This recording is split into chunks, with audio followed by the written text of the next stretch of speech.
Welcome to the Forgotten Narrator. There are whispers that echo through the darkened corridors of the Black Library, rumors that seep into the dreams of rogue psychers and mad savants alike, whispers that say the Emperor of mankind, savior of the human race, might also be its greatest betrayer. Not through malice or madness, but through intention, through design. That chaos, the eternal enemy of humanity, the devourer of sanity, the corrupter of all that breathes, was not born in the warp by accident, that it was cultivated, forged, crafted in the furnace of mankind's psychic evolution and shaped by the Emperor's hand for purposes so vast, so cosmically ambitious, that even the chaos gods themselves were but pieces on his board. This is a heresy so deep it claws at the roots of reality. If it is true, then the Great Crusade, the Primarchs, the Horus heresy, they were not events of tragedy and betrayal. They were necessary steps in a ritual, a sacrifice of belief and blood to mold chaos into something the Emperor could control. Or worse, something he could become. And if that's even half true, then the question must be asked. Was the greatest monster in the galaxy not Horus, not Aben, not even the gods of the warp, but the Emperor himself? Now we dig.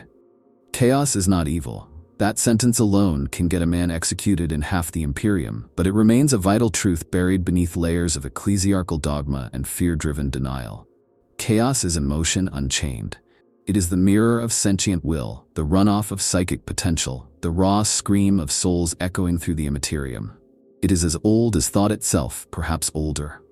The moment the first conscious being felt joy, fear, rage, lust, chaos was born, even if only as a whisper. It did not begin with humanity, nor even with the Old Ones and the Necrontire. But it may be that humanity, in its ambition, pain, and endless potential, became its greatest amplifier. To understand this possibility, one must see chaos not as a mere threat to humanity, but as an extension of it. The four great gods, Korni, Nurgle, Tzeentch, and Slaanesh, are not alien deities who impose themselves upon mankind. They are what happens when humanity in its billions cries out with one voice: war, despair, hope, desire. These are the realms of man made manifest, born of mortals, yet greater than any single soul. The warp did not create them. It merely held the space for their emergence. And when they emerged, they were shaped by the dreams and nightmares of those who felt deeply enough to leave an imprint in the sea of souls. Consider that for a moment. The Chaos Gods are, in essence, the psychic fossil record of mortal history. Every battle that spilled blood gave rise to Khorne. Every prayer muttered in agony beneath plague-ridden breath called to Nurgle. Every whispered scheme, every impossible ambition, every gamble made in desperation, those are Tzeentch's domain. And Slaanesh, well, Slaanesh is the final frontier of indulgence and ecstasy and pride, the culmination of a species that dares to believe it deserves to feel good, to feel superior, to be adored. Yet chaos is not static. It shifts with the tide of consciousness. When the Eldar fell and Slaanesh was born, that was not the birth of something new, but the culmination of millennia of unchecked desire. When Khorne swells in power, it is because wars rage, not the other way around. And so, the terrifying implication arises.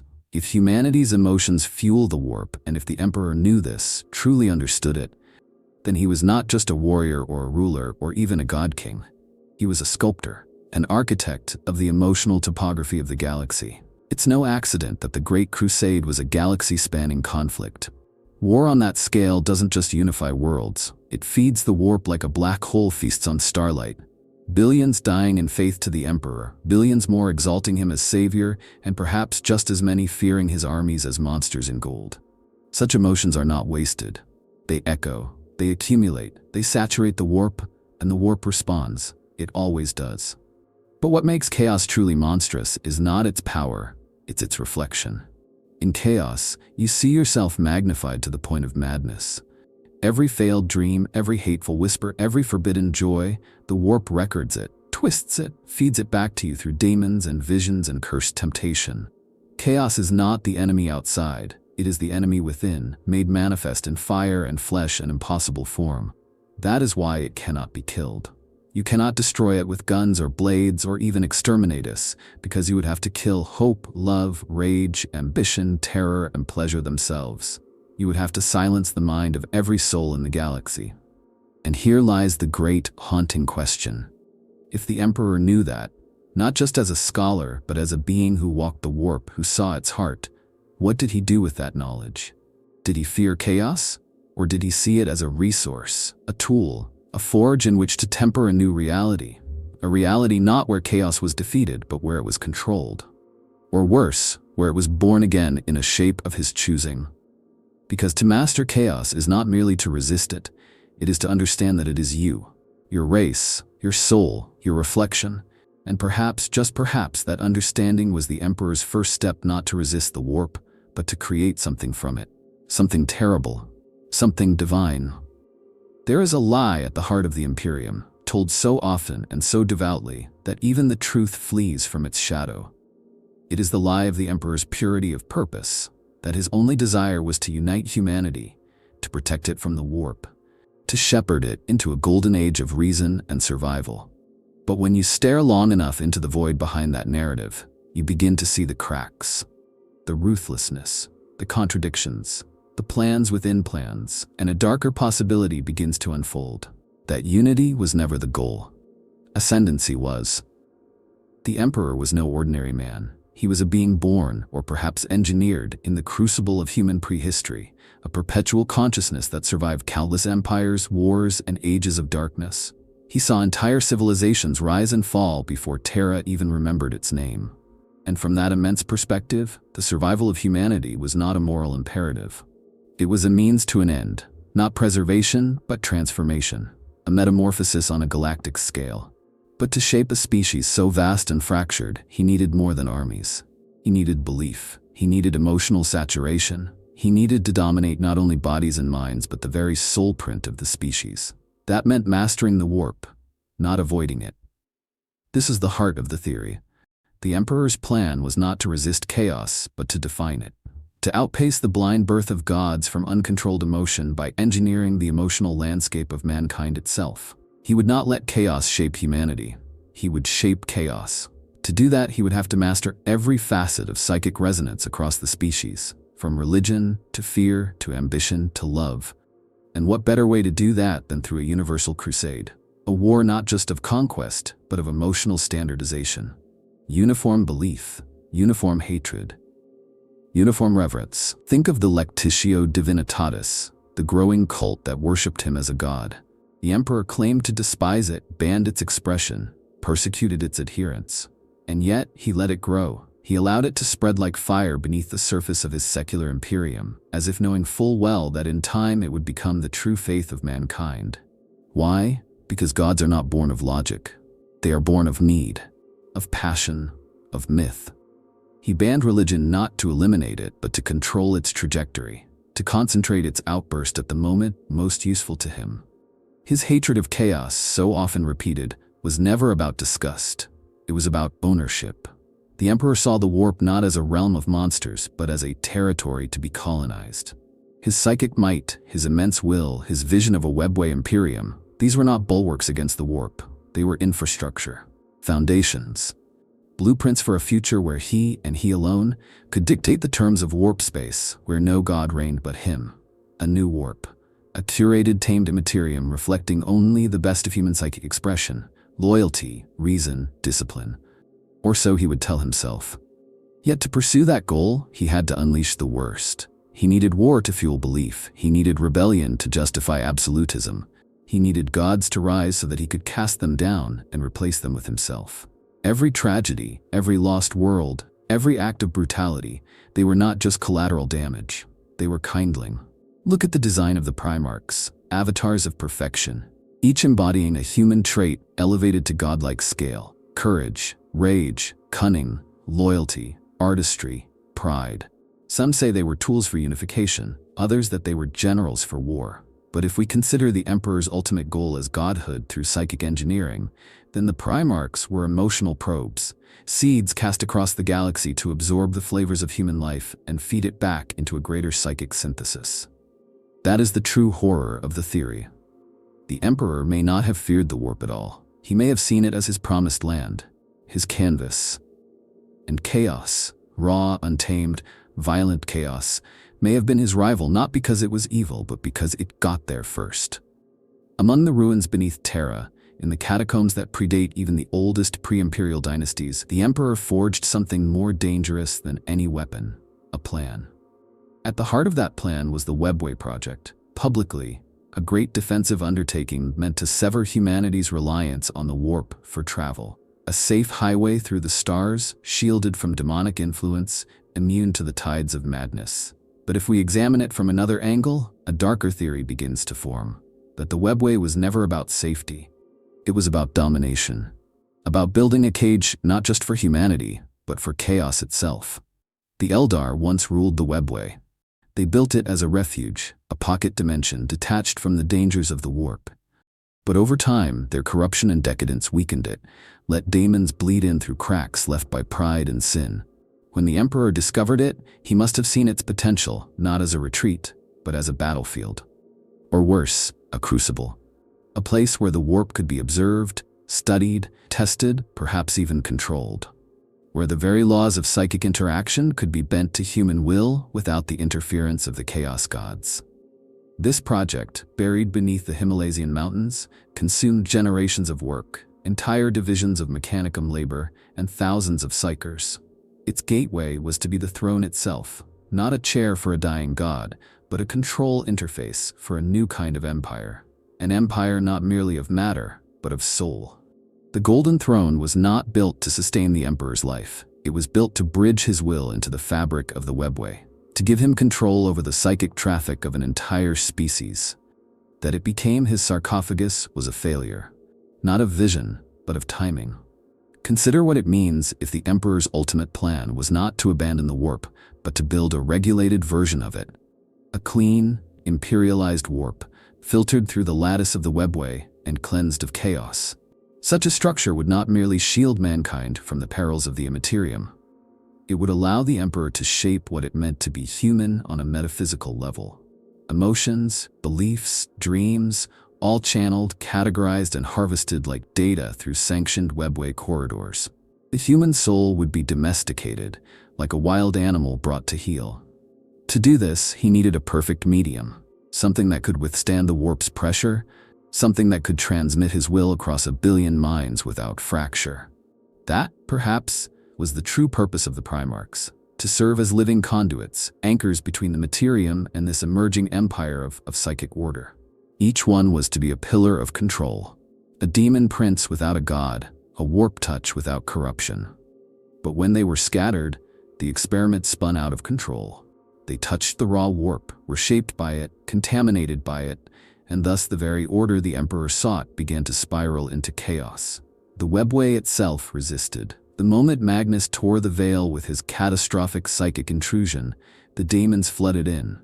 Not because Magnus was evil, but because the door had always been ajar. The warp knew. It had watched the Emperor's project take shape, had smelled the arrogance on the psychic winds. It responded like a wounded animal, violently and with precision. The Webway was breached, the project compromised, and the Emperor chained himself to the throne not to control the warp, but to hold back its vengeance. But what if the damage had already been done? What if, in beginning the Webway project, the Emperor had already shaped chaos in some irrevocable way?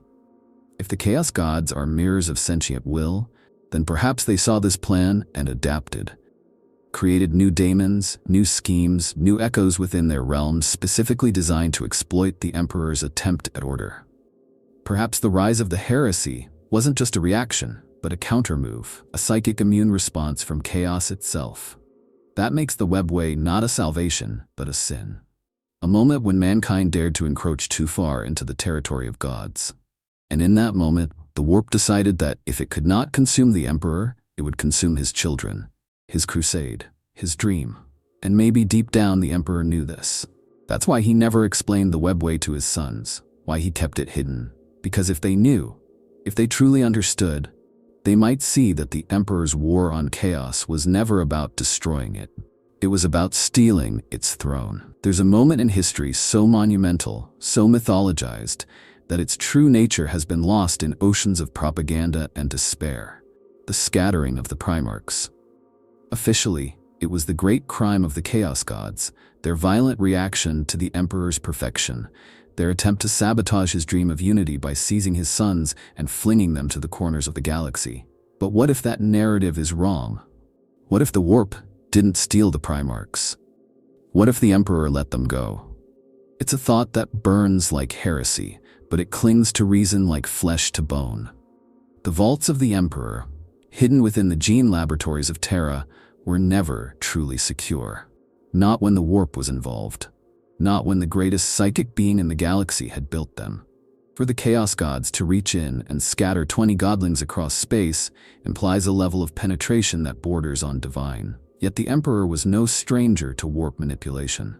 He had walked the immaterium, he had spoken to its laws, bent them with his mind. To suggest he was caught off guard by the Chaos Gods unable to shield his greatest creation is to imagine him a fool, and he was no fool. Now consider the alternative, that the scattering was not a theft, but a release, a ritual orchestrated by the Emperor himself. The warp is not a place of linear time or fixed cause and effect. It is shaped by symbolism, by belief, by intent. What if, to awaken certain emotional potentials in his Primarchs, and thus in humanity, he needed them to be exposed to chaos, to suffering, to the wild cultural extremes of a fractured galaxy? What if each Primarch was cast into a world not by random demonic malice, but by design, to serve as emotional beacons in environments tailored to refine them into living archetypes? Lemon Russ, cast into a world of ice and blood feud, shaped into a creature of loyalty and primal wrath. Perturabo, into a realm of endless sieges and thankless brilliance, refined into bitterness and iron logic. Conrad Kurze, into the abyss of lawlessness, forged into vengeance and horror. Robot Guilliman, given an empire to rule and maintain, the prototype of cold order. Sanguinius, beloved and burdened, a martyr in waiting. None of these landings feel random. They feel narrative, thematic, alchemical, as if each Primarch was an ingredient in a cosmic experiment. And what of the warp's role? If the Chaos Gods were involved, then surely the Emperor would have sensed it. Or perhaps he allowed their involvement. Perhaps the entire scattering was a transaction, a gamble, a chance to feed just enough emotion, just enough trauma and wonder into the warp to begin reshaping it, to create new, subtler patterns within the immaterium, each Primarch a psychic vector. Each one contributing to the emotional reshaping of humanity's reflection. This casts the Horus heresy itself in a new light, not as a failure, but a crucible. If the Primarchs had grown in a laboratory under the Emperor's strict gaze, would they have inspired the myth, the loyalty, the sheer gravitational pull they exert over humanity's psychic mass? Unlikely. They had to live, to suffer, to love, to fail. Their journeys made them legends, and legends shaped the warp.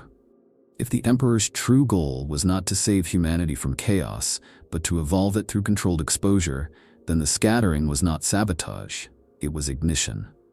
And there's a deeper terror hidden within this theory.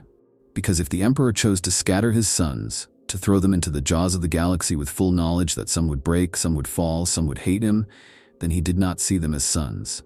He saw them as instruments, necessary sacrifices, components in a machine meant to reshape reality. Horus, beloved above all, was not his heir. He was the keystone, and his fall might have been foreseen, even required. This is the Emperor not as savior, but as scientist, as sorcerer, as one who looked upon his creations and chose not to keep them safe but to set them loose like storms across the stars. Because only through that pain, that chaos, that resonance of triumph and tragedy could the warp be reshaped, could chaos be understood, or worse, guided. Magnus the Red was a warning, a burning sigil in the shape of a sun. He was the Emperor's pride and contradiction, his test subject and tragic mirror. For Magnus was everything the Emperor wanted to suppress, and yet everything he secretly cultivated. A psychic demigod, schooled in sorcery, shunned for seeing too far. And in the story of Magnus, the entire riddle of the Emperor and chaos unfolds like a screaming eye in the warp. Magnus was raised on Prospero, a world of mysticism, memory, and ancient ruin. He didn't just inherit psychic talent, he embodied it. He wielded the warp like others wield breath. And yet the Emperor gave him no true guidance, no map, only rules, limitations, boundaries he knew Magnus would challenge. Was that oversight or intent? It said the Emperor forbade sorcery, that he abhorred rituals and pacts and demonic speech, yet he never struck down Magnus. He praised his intellect, even empowered his research. And when Magnus peered into the immaterium, when he opened the vaults of forbidden lore to chase understanding, did the Emperor truly not expect it? Or did he allow it, want it, to test the edge of the knife? The great hypocrisy blooms in the heresy. The Emperor built the most powerful psychic being among his sons, turned him into a scholar king, encouraged his introspection, and then condemned him for it. When Magnus warned him of Horus's fall, the Emperor responded not with gratitude, but with fury. Not because the warning was false, but because Magnus had broken the veil, shattered the barriers around the webway. But here's the darker thought. What if the Emperor was never surprised by Magnus's action? What if he needed that fracture? The webway was faltering, the daemons were pressing, and the Emperor was nearly out of time. Magnus's intrusion could have been the trigger the Emperor was waiting for. A necessary sin that justified the final sealing of the Golden Throne, locking himself in place to slow the tide. And Magnus would become the scapegoat, the great sinner. The proof that unregulated psychic evolution led only to corruption. A weapon, not of war, but of narrative. Magnus's fall to Tzeentch is often painted as a corruption, a betrayal. But look closer. The Crimson King did not fall out of greed or ambition. He fell out of desperation, sorrow, guilt. He tried to fix what he broke. He tried to protect his legion. He tried to obey. And the warp, in its ever-twisting cruelty, offered him exactly what he feared most: a chance to save it all, at the cost of becoming something else. He didn't reach for godhood. He was handed it as a poison chalice. And where was the Emperor in all this? Silent, distant, watching. It's hard not to believe he anticipated this moment, that he knew a child so soaked in warp energy could never resist its call forever, that he, the Emperor, had set the stage for Magnus's fall so precisely that it functioned as a cosmic warning label. This is what happens when power is unchained. But that is the lie. The real warning is not about Magnus, it's about the Emperor. Because in condemning Magnus, he revealed his duplicity. He proved that he wanted psychic power, but only when he controlled it. He wanted a generation of demigods, but none who dared question his rule. And when one of them saw too much, felt too deeply, acted too soon, he became the villain. The irony is unbearable. Magnus, who loved his father more purely than any other Primarch, who sought knowledge not for conquest but for understanding, who was willing to sacrifice everything to stop Horus, was the one cast into damnation. While Lorgar, who openly worshipped chaos, was left to spread his madness until the galaxy cracked. If the Emperor had truly wanted to prevent chaos, he would have embraced Magnus's insights. He would have shaped them, guided them, tempered them. Instead, he rejected him, punished him, turned him into a symbol of heresy. Because he feared Magnus, or because he needed a martyr? Magnus was not the fall. He was the fulcrum, a being forged in fire, then blamed for the blaze. And in his story, we see not a son corrupted, but a father revealed. Not a Primarch's failure, but an Emperor's lie. Malcador the Sigillite, the Emperor's shadow, the quiet man in the corner of every turning point in Imperial history. A being of staggering power and ancient origin, cloaked in humility and half-truths. Where the Emperor radiated divine authority, Malcador whispered. Where the Primarchs raged and ruled, he simply watched. And yet, in those silences, he may have held more terrible knowledge than any of them. Because Malcador was not just a servant, he was a witness, the confidant of the Emperor's deepest designs, and perhaps the keeper of secrets too terrible to speak. To understand Malcador is to stare into the bones of the Imperium itself. He was there at the Unification Wars, guiding the Emperor's ascent with subtle manipulations. He oversaw the foundation of the Inquisition, a weapon forged not against Xenos or heretics, but against truth. And at the final hour, when the Golden Throne devoured the Emperor's body in fire and agony, it was Malcador who sat upon it first. To buy time, to hold the door closed, to burn. That alone speaks volumes. For Malcador was no mere mortal. His soul did not unravel immediately. He endured, however briefly, the full force of the warp pressing through the conduit of the throne. That feat, one of the most terrifying acts in Imperial history, proves he was more than human. A perpetual, some say, a psyker of ancient lineage, perhaps even older than the Emperor himself. But what matters is not his endurance, but what he knew. Because Malcador was not surprised. He walked to that seat willingly. grim-faced, silent, prepared. So what did Malcador know about chaos? He knew it could not be defeated, not by force, not by reason. He had seen the rise of the warp's influence from the shadows of pre-imperial Terra through the psychic awakening of humanity to the fires of the Great Crusade. He watched the Emperor shape his empire not as a bulwark against chaos, but as a filter, a psychic colossus designed to direct human belief, fear, and longing into specific forms, into tools, into control. And yet, Malcador did not resist this. He facilitated it, founded the Officio Assassinorum, created the Inquisition, built the mechanisms by which the Emperor could filter not just actions but thoughts. These are not tools of defense. They are instruments of narrative control. They ensure that no version of reality exists within the Imperium except the one that serves the throne. Malcador's role, then, was not simply to assist the Emperor.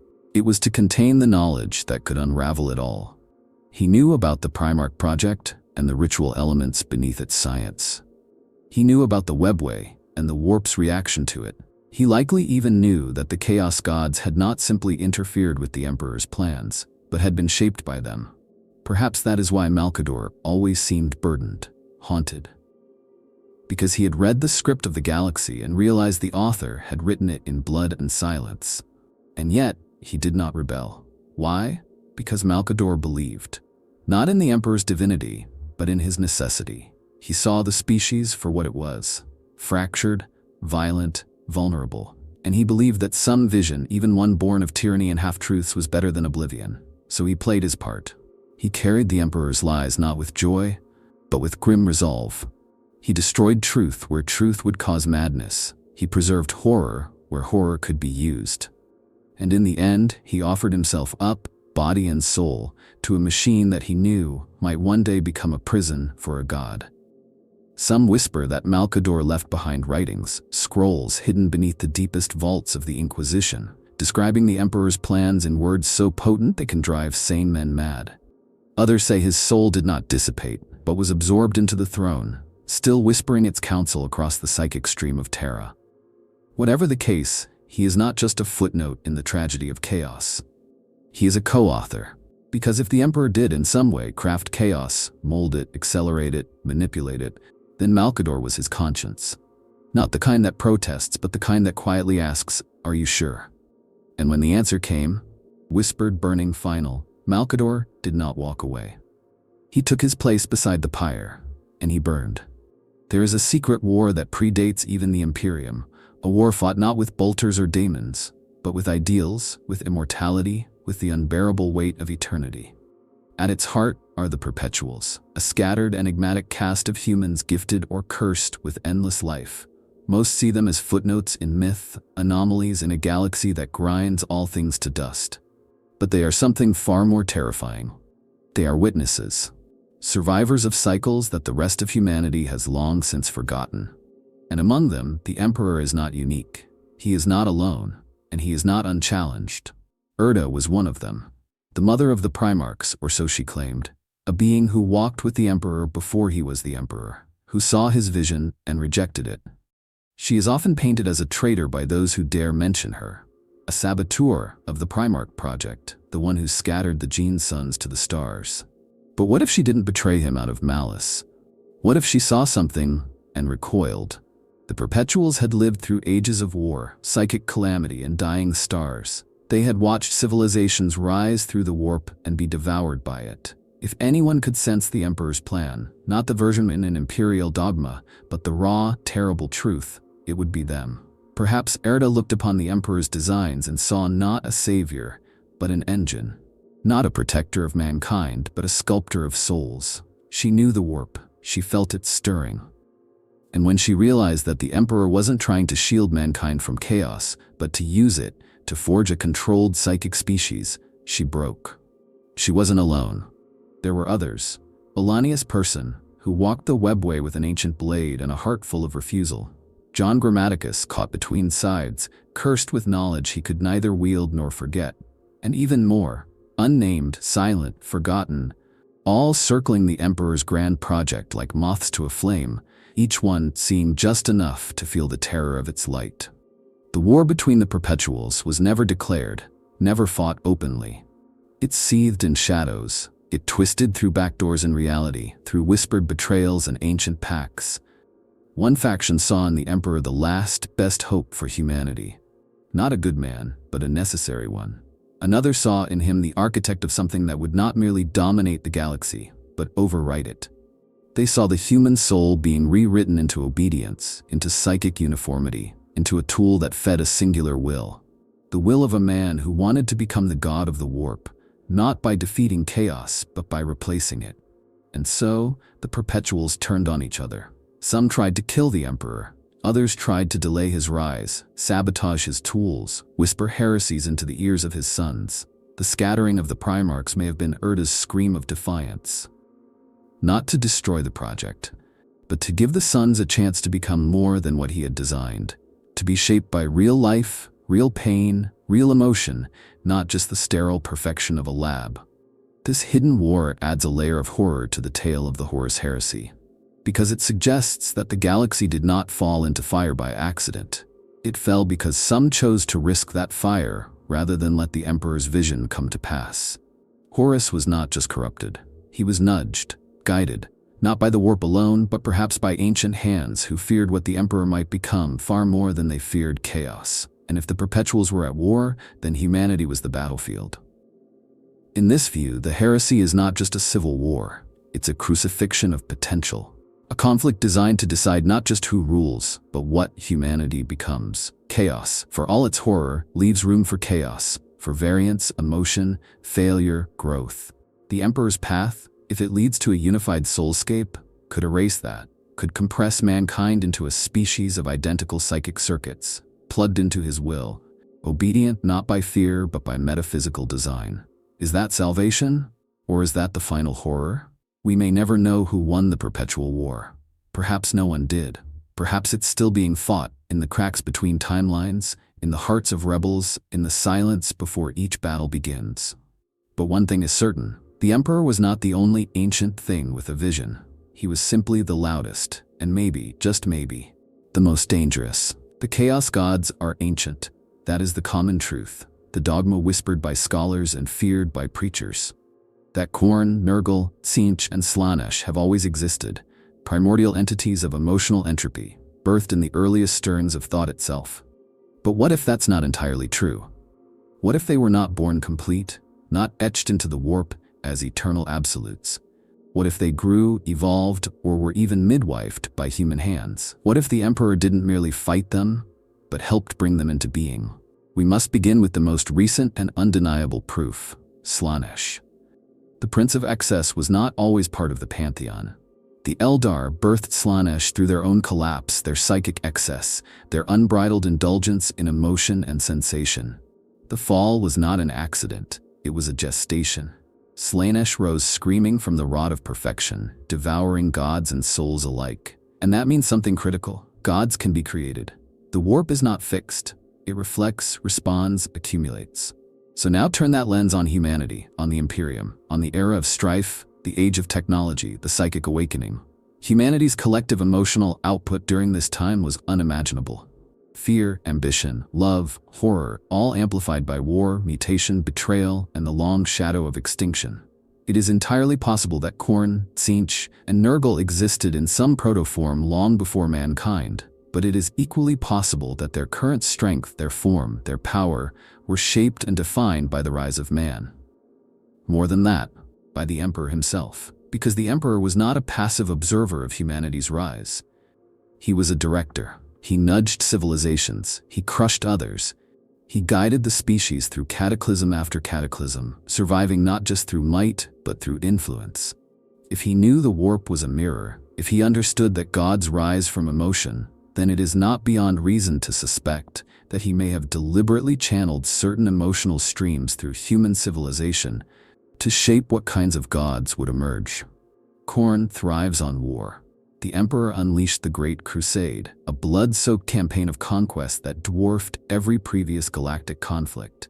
Tzeentch feeds on hope, change, and schemes. The Emperor's Imperium was a paradox of order laced with ambition, a place where bureaucrats dreamed of power, psychers grasped at destiny, and every mortal hoped for a better life under golden rule. Nurgle blooms in decay and suffering.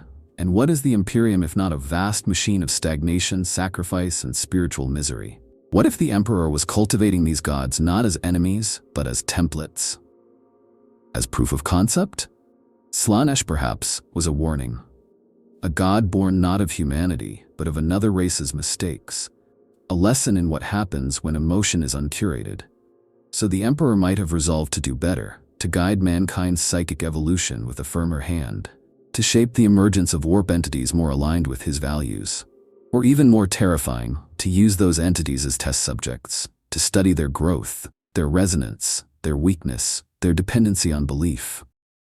In this model, chaos becomes not the dark reflection of mankind, but a lab experiment gone awry. The Emperor stoked emotion, cultivated psychic pain, fear, glory, all to see what would emerge in the immaterium.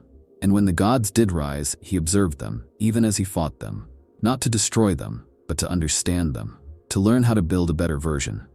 Because if gods can be made from psychic mass, then surely he could become one. And here lies the deepest implication. The chaos gods, as we know them, may not be the enemy the Emperor feared. They may be failed prototypes, versions of emotional divinity he allowed to form to test the boundaries of apotheosis.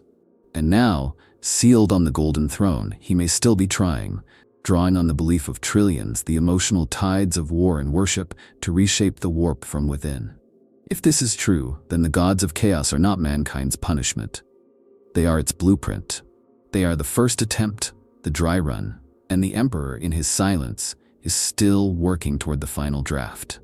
There is a theory, quiet, profane, whispered by the mad and the brilliant, that the Horus heresy was not a catastrophe, that it was not a failure of trust or a galactic betrayal, that it was a ritual, a bloody psychic crucible orchestrated not by the chaos gods nor even by Horus himself, but by the Emperor.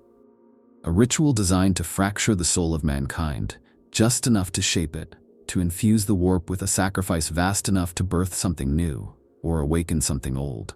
To accept this theory, one must set aside the idea that the heresy was a spontaneous collapse. Its scale, its choreography, is almost too perfect. Horus's fall.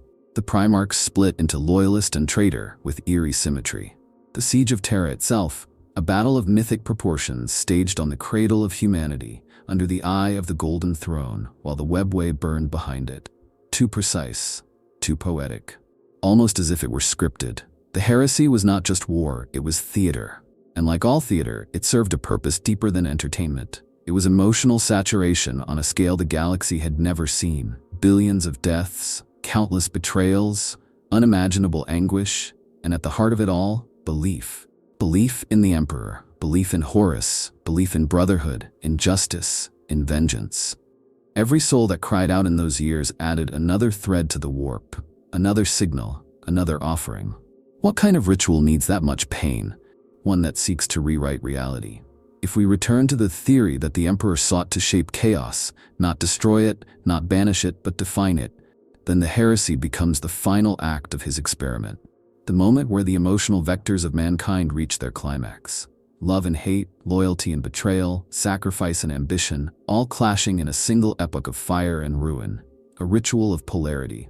The warp does not respond to facts, it responds to emotion, myth, symbol. And the heresy was nothing but symbol. Each Primarch played a role not just in battle, but in the psychic drama.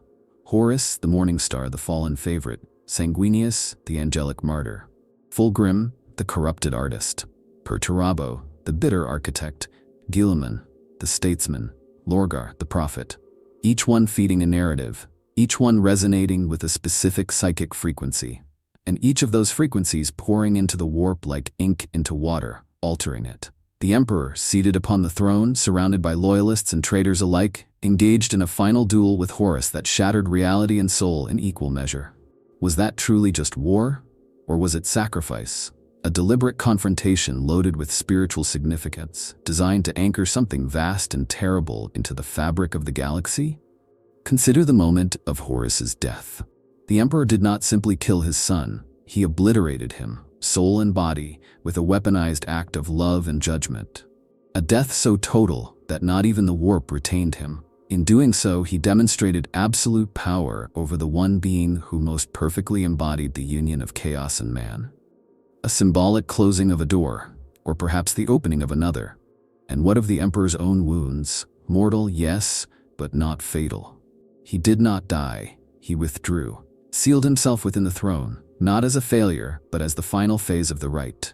A god cocooning within machinery, surrounded by the prayers and blood of 10,000 years, feeding on faith and suffering, waiting for a moment we do not yet understand.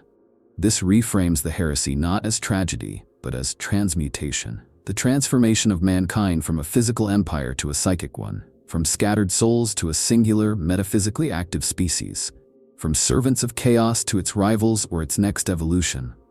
And that idea is terrifying. Because if it's true, then every death in the heresy was not a loss, but an ingredient. Every fallen sun, every ruined world was part of a formula, a spell, a long, slow forging of something too vast to comprehend. And the emperor? He is not a martyr. He is the high priest of a ritual still unfolding. The golden throne is not a throne. It is not a seat of power, not a symbol of authority, not even truly a machine. It is a cage, a coffin, a crucible. And within it lies the shattered remnants of the most powerful psyker in human history, or perhaps something else entirely, because what the emperor became after the siege of Terra is not what he was before. He is still there, yes, a corpse king surrounded by the incense of 10,000 prayers per second. But something shifted when he was entombed, something irreversible. For centuries, the Imperium has called it divine mercy that the emperor still lives, that his will, flickering like a failing sun, guides the Astronomicon and shields mankind from the worst horrors of the warp. But if we peer through the smoke and superstition, we begin to see something more disturbing. The emperor is not merely surviving, he is burning. Not in pain, though there may be pain, but in purpose, in transformation. The throne is a device of impossible design. It was originally intended to serve as a conduit for the emperor's consciousness to navigate the webway, to bridge his will into a new empire of the mind. But when Magnus shattered its seals and demons flooded the secret corridors beneath Terra, that future died. Or so we are told. In truth, the throne did not fail. It changed. Its purpose shifted from passage to prison, or perhaps to incubation. Because now the emperor sits, not passive, but cocooned, bathed in sacrifice, fed by the tortured souls of psychers ground into dust, worshipped as a god by a species he once commanded to reject gods. And through this endless ritual of death and belief, something in the warp is shifting. The Astronomicon does not just light the way, it feeds something, channels something. A beacon, yes, but perhaps also a siphon, and the warp watches. The Chaos Gods do not celebrate the Emperor's internment, they fear it. They whisper warily of the throne not as a tomb, but as a rival. For while they gorge themselves on the raw, unfiltered emotions of mankind, rage, despair, lust, deceit, the Emperor drinks a different brew. Discipline, loyalty, martyrdom, worship. Not the chaotic storm of feelings that fuels the dark gods, but something more focused, more harmonized. He is building something inside that cage, a resonance, a frequency, a god echo shaped not by random belief, but by design. And so the throne becomes a crucible, where the emperor's broken form is not preserved but refined, where his mind stretches through the psychic lattice of the Imperium, learning, evolving, changing. He may not be able to move, but he sees, he feels. Every prayer, every sacrifice, every whispered oath to the throne feeds the process. Not just survival, synthesis. Is this what he planned? Was this his endgame? To become the first true god of order in the warp? The stabilizing principle to counter chaos not through violence, but through presence? If so, it is the most horrifyingly elegant twist in all of galactic history. Because he has achieved in death what he could not in life, absolute belief. And what of humanity? What of the trillions who serve him, bleed for him, die nameless in his name? They do not know they are feeding a metamorphosis. They are told only that their suffering sustains the Imperium. But the truth might be far more grotesque, that they are not citizens, not soldiers, but ritual components. That the Emperor, immobile and half-dead, is not just receiving their devotion, but digesting it. He is not asleep, he is becoming. And when or if he wakes, it may not be as the man who once walked the stars. It may be as a god of a new kind. Not born from the madness of chaos, but from the architecture of loyalty. A god who did not rise from the warp as a byproduct, but who shaped the warp to receive him. A god not of blood or decay or lies or pleasure, but of order, of unity, of singular inescapable will. That is what lies upon the golden throne, not a corpse, a chrysalis. There is a war most imperials will never know is being fought. A war waged in silence, without banners, without glory, in the deepest vaults of the warp and the darkest corridors of the Inquisition. It is the silent war, and it is not a war against chaos itself, but against the truth. The truth of chaos. The truth of the Emperor. The truth of what mankind may have done and continues to do to feed the great lie at the heart of the Imperium.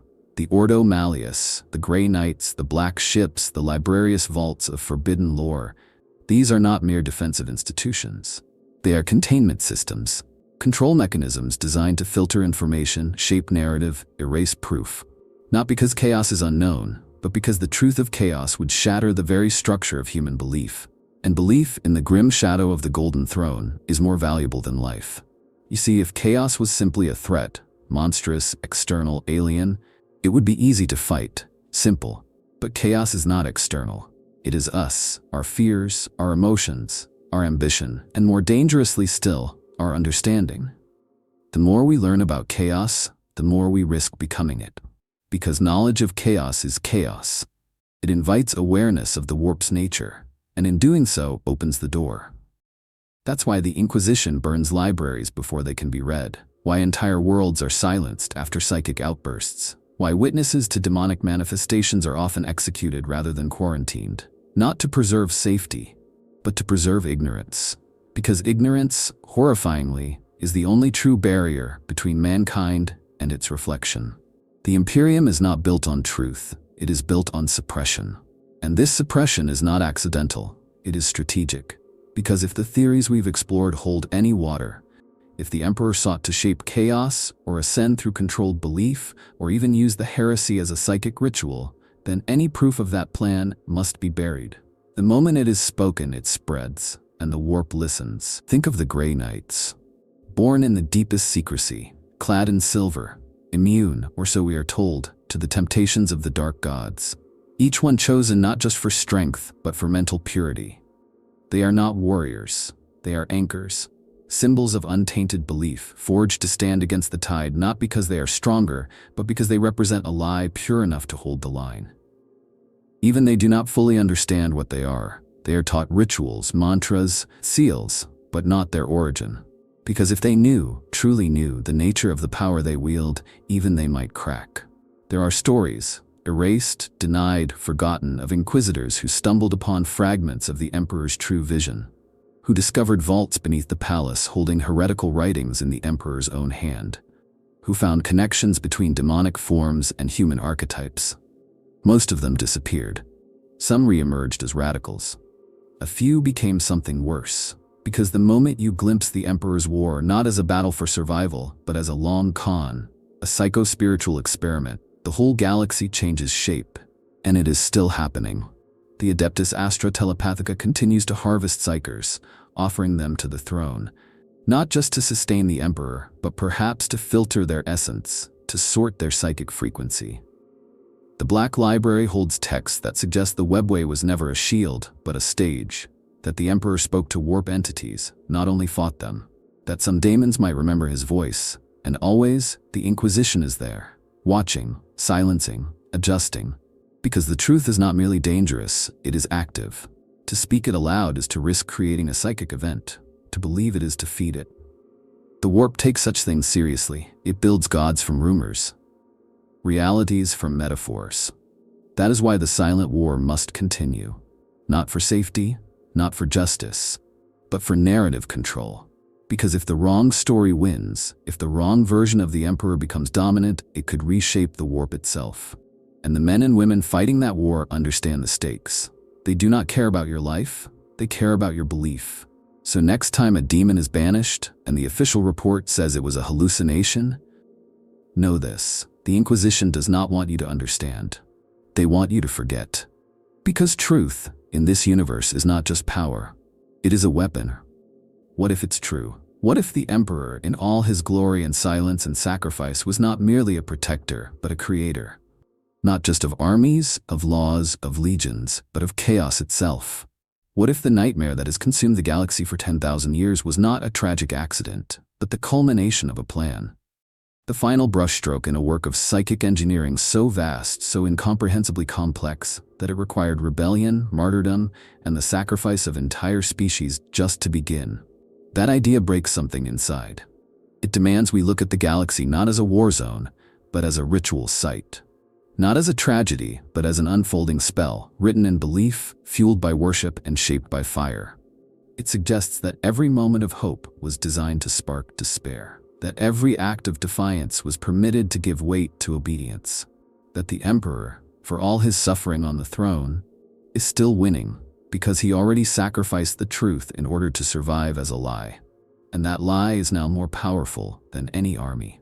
What does it mean for the Imperium if the Emperor created chaos, or shaped it?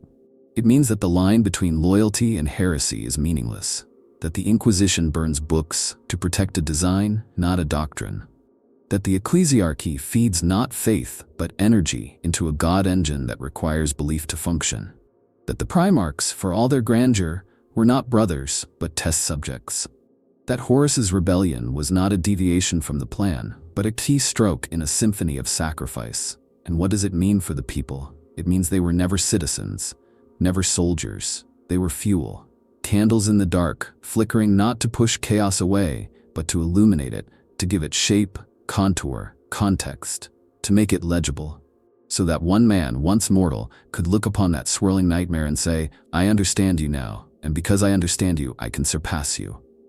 There are those who believe the Emperor will return, that he will rise from the throne, radiant and renewed, to cast down the gods and bring order. But if the theories we've explored are true, that return might not be a salvation. It might be a conquest. The warp is shaped by what we believe. And right now, billions believe the Emperor is a god, a savior, a burning light in the dark. But if even a fraction of those minds begin to believe that he created chaos, not by mistake, but by intent, then the warp will shift. The Emperor's reflection in that sea of souls will change, and with it, so will he. Because gods are not made by truth, they are made by consensus. There are dreams buried in the warp, fragments of minds lost in prayer, memory, madness. Most drift like ash on solar winds, but some dreams pulse, persist, form shapes too deliberate to be coincidence. Among inquisitors, navigators, astropaths, there are whispered accounts of a recurring vision. Not a dream, but a reverie. A shared hallucination seen by psychers across time and distance, always in the same way. A throne, broken and empty, a sun going out, and a voice not speaking but weeping. This vision is known only by one name, the collapse. It is not prophecy, not exactly. It is an echo, a phantom of a future not yet real but somehow already grieved. And to those who have felt its pull, there is a single terrifying implication, that the Emperor's design, if it was a design, is unraveling. That the great ritual, the psychic architecture of sacrifice and silence, is under threat from within. Not by chaos, not by aliens, but by the weight of its own contradiction. Because belief, once unified, can fracture. In the modern Imperium, there is no singular idea of the Emperor. To the ecclesiarchy, he is the god of mankind, the final judge and immortal flame. To the Mechanicus, he is the omnissiah, the unknowable pattern made manifest. To the Grey Knights, he is the anchor of sanity. To the common citizen, he is everything, sun, sword, shield, saint. But to the psyker, to those who feel the warp, he is noise, a constant, burning frequency in the immaterium, too focused to ignore, too massive to interpret, a pressure behind the eyes that never lets go. And now some say that pressure is changing. Astropaths whisper of static in the Astronomicon, not just flickers of light but patterns. Symbols repeating across psychic transmissions, some shaped like thrones, others like open eyes, others like chains. Sanctioned psychers near the throne report dreams of the Emperor standing, but facing away. Always away. Always silent. The Adeptus Custodes have, in rare moments of candor, admitted that the Emperor's psychic output has intensified. Not randomly, but in waves. Surges of activity aligned with galaxy-wide events. The resurrection of Guilliman, the Cicatrix Maledictum, the awakening of Necron tomb worlds. These pulses are not conscious speech, they are reflexes, reactions, as if the Emperor is not just watching, but responding. And the question arises, to what? There is growing suspicion, even among the High Lords, that the Emperor's stasis is not immutable, that he is aware, perhaps not in the way humans are, but in some distributed fractal form. And with that awareness comes choice. And with choice comes potential. And potential is what terrifies the Inquisition most. Because if the Emperor has not ascended fully, if his metamorphosis is still underway, then it can still go wrong. Belief can still be poisoned. The shape of the god-to-be can still be warped by the raw material being fed into it. And that material is humanity. Not just their deaths, their stories, their prayers, their fears, their heresies. That is why the Inquisition's purges have grown more focused in recent centuries, not against demons, but against ideas. Movements like the Luciditas, who preach that the Emperor is not a god, but a man becoming one, and that worship should be replaced with support. Or the Pale Theosophers, who argue that chaos is not the enemy of man, but its echo, and that the Emperor seeks to unify the reflection, not destroy it. Such cults are annihilated with unusual speed. Their texts are not archived, but unwritten. Their worlds are not bombarded, they are cleansed psychically. Because these ideas, dangerous as they are, resonate. They spark emotional reactions, curiosity, awe, guilt, and those emotions bleed into the warp, altering the shape of belief. And if enough people feel a different version of the Emperor, the throne might begin to change what it is becoming. Some inquisitors have even posited that this is already happening, that the Emperor's current stasis is not a failure, it is a pause. A point of saturation, where too many divergent narratives have created an equilibrium, preventing forward momentum. Not a god ascending, but a god caught between forms. And if he is caught, who can move him? There are those who believe Guilliman will try, that he already is, rebuilding the Imperium, reshaping doctrine, nudging the faith toward rationalism. That his presence beside the throne is not just political, but metaphysical. That he is attempting to recalibrate the Emperor's trajectory by controlling the belief systems of mankind. Others whisper that Kaul, the tech priest whose abominable genius has already defied the laws of Mars, may have deeper intentions. That his experiments with Necron technology and psychic constructs suggest a long-term plan to interface with the throne directly. To unlock the god before he is ready. Or worse, to finish what the Emperor started without his consent. And then there are those who fear something darker, that the throne is not simply a chrysalis, but a battleground. That within the Emperor's shattered soul, there is conflict. That different versions of his identity, the warlord, the father, the scientist, the tyrant, are at war, and that whichever one wins will determine the shape of godhood to come. This possibility changes everything, because it means that the future of humanity is not decided by war or diplomacy, but by emotion. That every feeling, every act of faith, every moment of fear, every private whisper of doubt feeds not a god, but a decision tree. And when the decision is made, it will not be reversible. The warp remembers, and it builds gods from what we feel. So ask yourself, heretic or loyalist, what do you believe the Emperor is? Because in the end, that may be what he becomes. The galaxy breathes, not with lungs, but with minds. In the Imperium, it is said that faith moves mountains, but in truth, faith moves gods.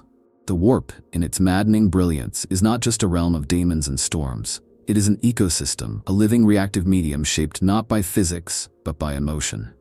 Every fear, every prayer, every dream and nightmare adds to its currents, and like a forest it grows, it blooms, it consumes, and it remembers. This truth, hidden beneath layers of doctrine and suppression, explains why the Emperor's plan, if plan it was, has become so volatile. Because while he may have sought to sculpt the warp through curated belief and ritual, he was not sculpting stone. He was sculpting weather. And weather, once it begins to change, cannot always be controlled. Imagine the warp not as a singular void, but as overlapping currents of feeling, vast rivers of thought and instinct that churn against each other. Each sector of the galaxy, each civilization, each race contributes its own psychic ecology. The orcs feed a fungal madness that creates what they believe. The Eldar dance in delicate sorrow. The Necrons, those soulless, leave scars where their psychic silence presses against the tide. And humanity? Humanity is a storm. It is not just that the Imperium feeds the warp, it's that the way it feeds the warp is unique. No other race feels with such desperation. No other race dies with such ritual. No other race builds empires atop corpses and lights candles on ruins. That intensity, that paradox of cruelty and hope, makes humanity the premier cultivator of psychic resonance. And the Emperor knew this. He designed the Imperium not to be a utopia, but a reactor. Every horror, every sacrifice, every triumph was structured to produce an endless stream of raw psychic output. The rituals of the ecclesiarchy, the martyrdoms of saints, the purges, the paradox of worshipping a god who forbade worship. These are not religious accidents. They are psychic techniques, methods to ensure that belief is never passive, it is always charged. But here's the problem. The warp is not a clean canvas. It is not empty. It is hungry. And while the Emperor tried to channel its appetite, he may have underestimated just how reactive it is. Because every attempt to suppress one narrative, say heresy, strengthens another. Every sermon about the Emperor's divinity sharpens the tension between man and God. Every contradiction in imperial dogma amplifies psychic discord. And discord, like rot, spreads. In recent millennia, the Imperium has begun to fracture, not in territory but in myth. In Segmentum Obscurus, the Emperor is prayed to as the silent flame. In the Calixis sector, he is the god engine, a mechanical deity of logic.